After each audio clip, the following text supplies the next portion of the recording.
नमस्कार दोस्तों। आज का वीडियो इस बात पर है कि कुंडली में जब भी मंगल और राहु साथ में बैठे होते हैं तो वो काम कैसे करते हैं या वो किस बिहेवियर पैटर्न पर चलते हैं या फिर ऐसे पर्सन की लाइफ में मंगल और राहु का क्या इफेक्ट होता है। तो सबसे पहले से अंगारक योग बोला गया है। तो अंगारक योग इसलिए बोला गया है क्योंकि मंगल इज़ लाइक फायर और जब भी राहु इज़ एयर, तो जब भी फायर और एयर मिलते हैं तो ऑब्वियसली बात है कि फायर विकराल रूप धारण कर लेती है काइंडा। तो ऐसे लोगों में ना एनर्जी बहुत ज़्यादा होती है। ऐसे लोग लड़ने पे उतारू होते हैं, यू कैन से।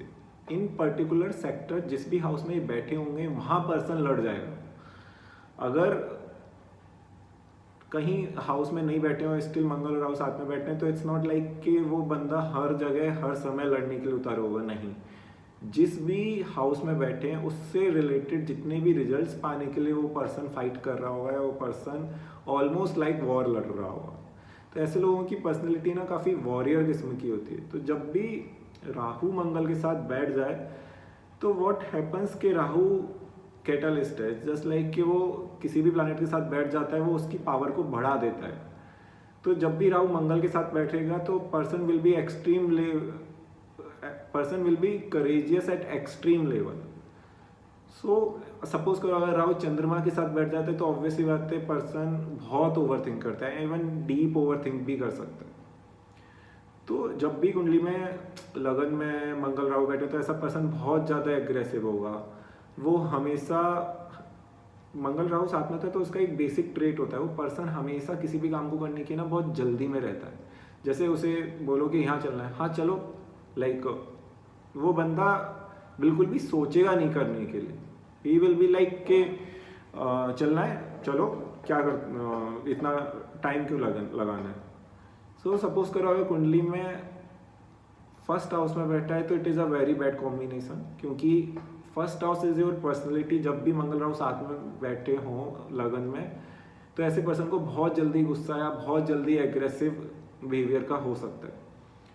अगर वहीं कुंडली में सेकंड हाउस में बैठ जाए तो ऐसे पर्सन को है ना फैमिली के साथ एडजस्ट करने में बहुत ज़्यादा दिक्कत होती है, पैसे कमाने में बहुत ज़्यादा दिक्कतें आती हैं।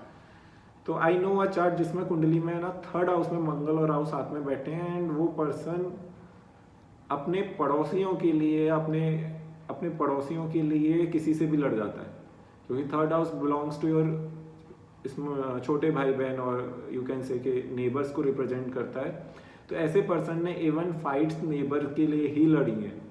इवन उस बंदे ने लोगों को जाके पीटा है जस्ट बिकॉज कि उसके नेबर्स को किसी ने कुछ कह दिया था।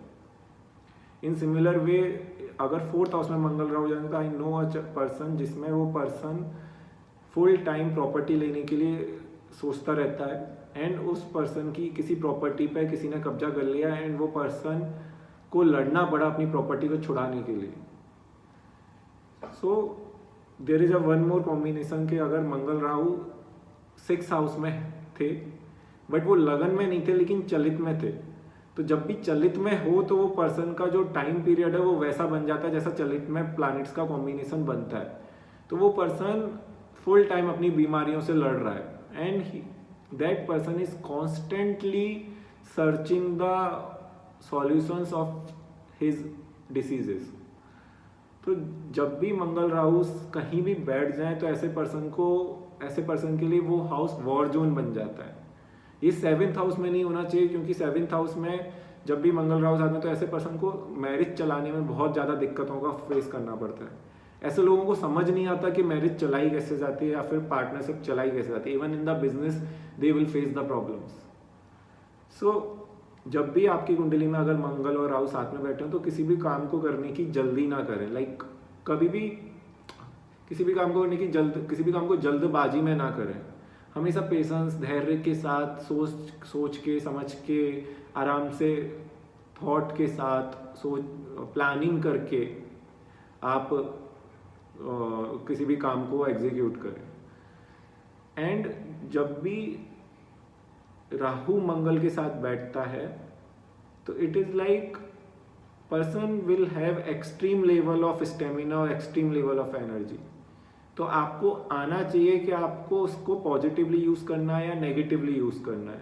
तो either you can go to gym, then you can, अगर आपके लगन में है तो of course you need to go to gym. So जब अगर इसका एक और सॉल्यूशन होता है कि जब भी मंगल राहु साथ में बैठ जाए तो आप हनुमान चालीसा भी कर सकते हैं या फिर ओम हम हनुमते नमः का पाठ भी कर सकते हैं. तो that's also a remedy for the Mangal और प्लस राहु. Thank you.